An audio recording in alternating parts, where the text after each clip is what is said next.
نبی علیہ السلام کے خانوادے کی شہادت کا سب کو افسوس، سب کو ملال، مگر وہ شہید ہے۔ شہادت ایک تمغہ امتیاز ہے، سینوں پر سجتا ہے تمغہ شہید۔ شہید پر کون روتا ہے؟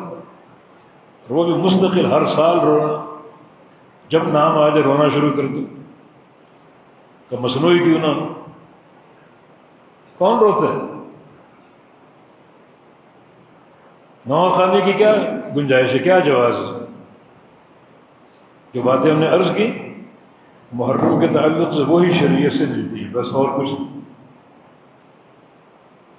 پورا مہینہ حرمت والا، چن چن کر نیکیاں کرو، ہر گناہ سے بچو، صغیرہ ہو کبیرہ ہو، ہر گناہ ظلم ہوگا اپنے اوپر، بچو اس سے۔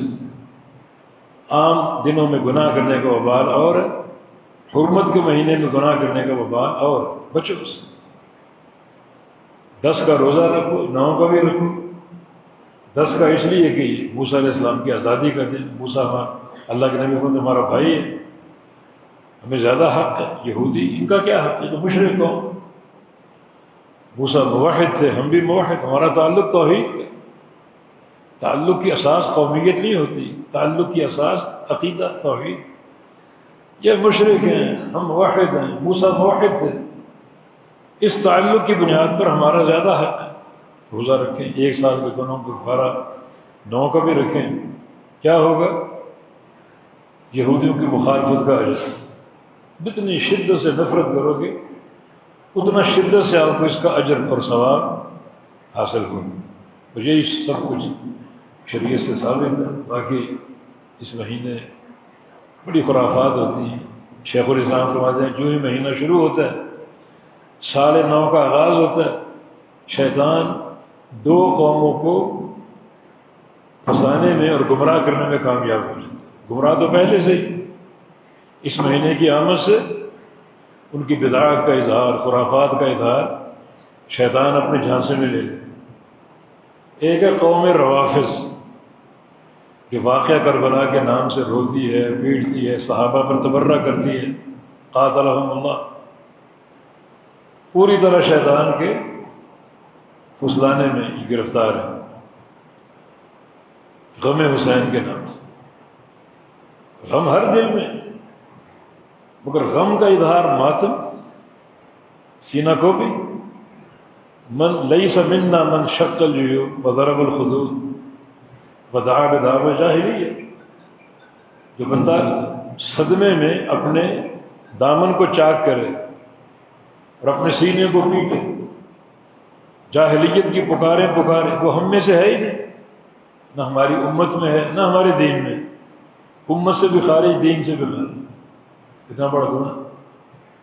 شیطان پوری طرح بہکاوے میں لے لیتا ہے اور لوگ اس کے پیچھے چل رہے ہیں، مختلف دن نکالتے ہیں اور دن بڑھتے جا رہے ہیں، راستے بند، دکانیں بند، مارکیٹیں بند، پبلک کا نقصان، پوری طرح شیطان کا بہکاوا ہے۔ اور دوسری قوم، یہ قوم خوارج، آج کل عباسی، یہ عمان میں جو رہتے ہیں، یہ خارجی، ان کے دلوں میں بعض صحابہ کے علاوہ سب کی عداوت تھی، خاص طور پہ جو خانوادہ رسول سے، جناب علی سے، جناب حسین سے، جناب حسن سے، پورے آپ کی آل اور خاندان، سب سے ان کے دلوں میں نفرت تھی۔ محرم کا مہینہ آتا ہے، وہاں چراغنا شروع ہو جاتے ہیں، نئے نئے کپڑے پہننا، باقاعدہ عیدیاں بچوں کو بانٹنا،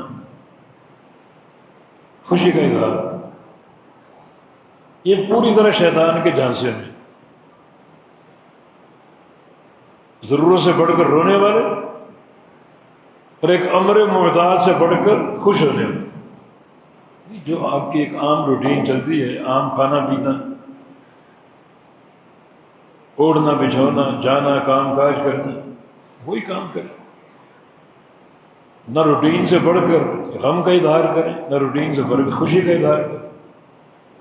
غم کا اظہار کرو گے تو یہ تشبہ روافض کے ساتھ، خوشی کا اظہار کرو گے یہ تشبہ خوارج کے ساتھ۔ نہ تم رافضی بنو، نہ تم خارجی بنو، عام جو روٹین کا ایک معاملہ آپ کا وہ چلے۔ وہ کرتے رہیں، شریر کی ہدایت کو اپنائیں، روزے رکھیں۔ نبی علیہ السلام کی حدیث ہے کہ رمضان کے بعد سب سے افضل روزہ محرم کے، رمضان کے بعد سب سے افضل روزہ محرم، اور تہجد فرائض کے بعد سب سے افضل نماز تہجد کی۔ یہ حدیثیں، ان پر غور کرو، ان پر کوئی نہیں غور کرو، لیکن بیان، لچھے داریاں اور شریعت پر اتہام، کتاب و سنت کو تروڑ مروڑ کر پیش کرنا، تعویلیں کر کر کے، اور ہمارے سادہ لوگ ان کو شوق سے سنتے ہیں کہ بڑی باتیں ہو رہی، بڑی لچھے دار باتیں، سب خرافات۔ بچاؤ اپنے آپ کو، دینی غیرت پیدا کرو۔